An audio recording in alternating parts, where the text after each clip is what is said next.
You've been begging God for a financial breakthrough for months, maybe years, and you've not noticed that He's been answering the whole time, not just the way you expected.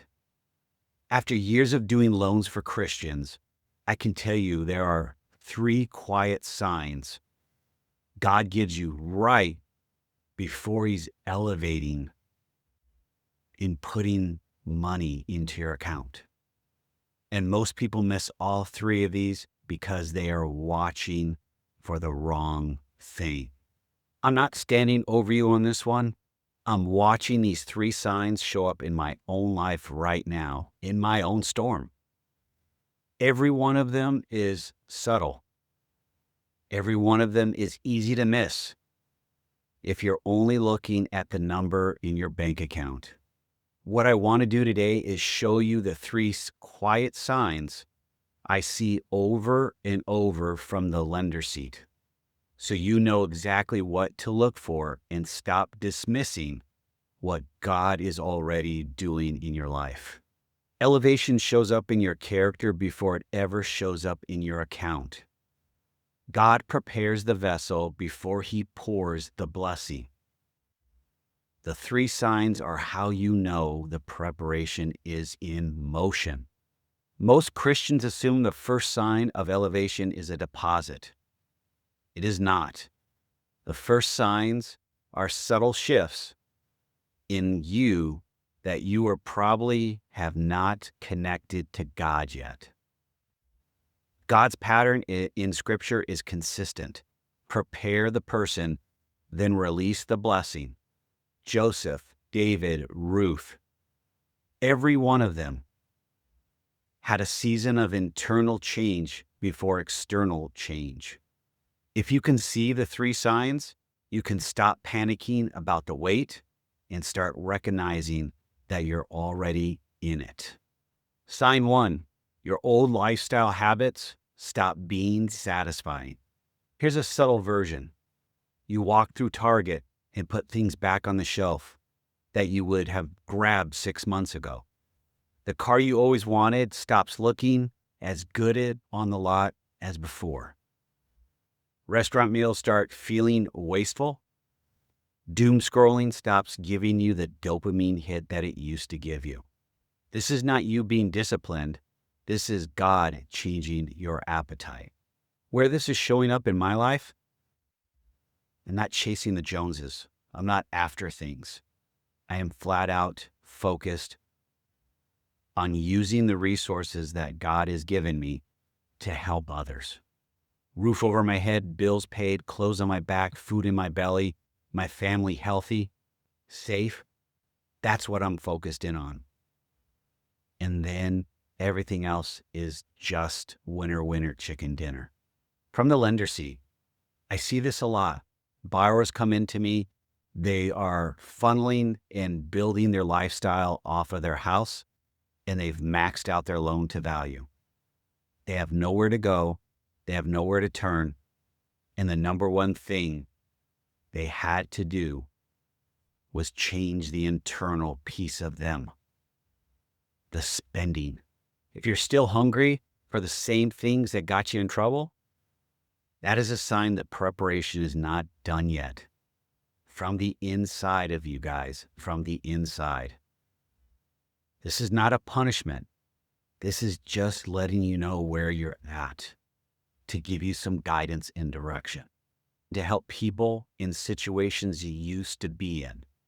This is powerful. Before God elevates you, He starts using you as a guide. The elevation is not just for you.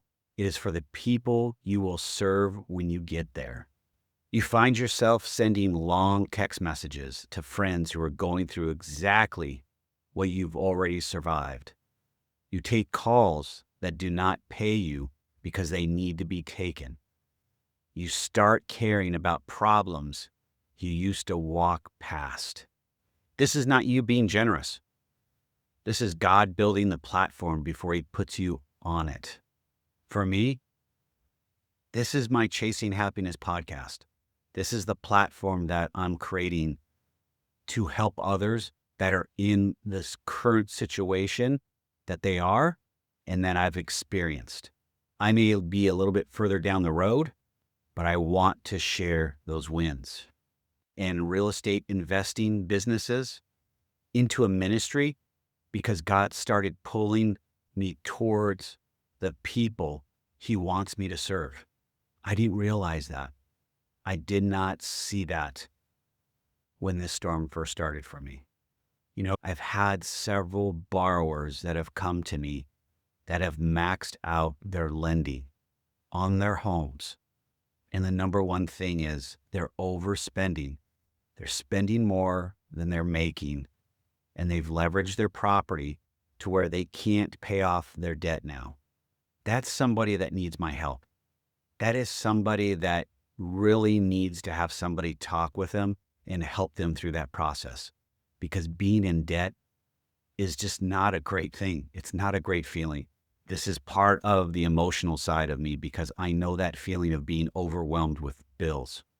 If you're still consumed with your own crisis and cannot see anyone else's, scripture here, 2 Corinthians 1, verse 4, who comforts us in all our troubles so that we can comfort those in any trouble with the comfort we ourselves have received from God. Sign 3, you start seeing money problems as spiritual issues. The moment you stop asking, why is God not blessing me, and start asking, what does God want to change in me, is the moment elevation is closer than you think. The old prayer sounds like, God, please fix my finances. The new prayer sounds like, God, please change me so you can trust me with the finances I'm asking for. And I've learned this the hard way. I was always asking God, why is this happening to me? Or why is God delaying what I'm looking for? Why is God allowing this to happen? Instead of looking inside and reflecting on myself and looking at the what needs to be changed inside of me. I've started noticing patterns in myself that used to be invisible. The chasing, the impatience, the fear of scarcity that drives every decision. For me, this is my real life. And do I struggle with being able to see the changes that are happening? Yes. But I also see the blessings that have come through to where I know God is my shepherd and my provider. That gets me through a lot of anxiety on a daily basis. From the lending side on this one, I had a borrower come in, sit down, and talk to us about getting a mortgage. They were looking to do a refinance. They had a struggle with their finances. They were struggling with their business. They were just struggling altogether. They were making enough money, but they were just getting by. I didn't want to then put them in further debt. I wanted to give them a path that they could move forward to where they could pay their debt off in a shorter period of time, but then also not pay that exorbitant amount of interest. And after we sat down and went through the numbers, they saw what they needed to do. I did not direct them. We literally just put a budget together, and I say budget. We listed out all their expenses against their revenue for their home and for their business, and they literally saw where the holes were, the gaps in their spending. And they immediately started to dial back their spending, which on their personal front started saving them nearly $2,000 a month. $2,000. So then they started to allocate those additional funds to pay down their debt and get out of debt much quicker. Getting the loan wasn't the solution. Their what was overspending. Their what was chasing the Joneses. Romans 12, verse 2. Do not conform to the patterns of this world. Be transformed by the renewing of your mind. The 3 signs God is elevating you financially are not ones you are looking for. You're looking for the deposit. God is watching the character. If your appetite for the wrong thing is fading, if you're being drawn to help people you used to walk past. And if you're starting to see your money problems as spiritual problems, God is not delaying your breakthrough. He's finishing your preparation, and you're on your path to being able to see the other side of your storm. Drop a comment below and tell me which of the three is showing up in your life right now. I read all the comments.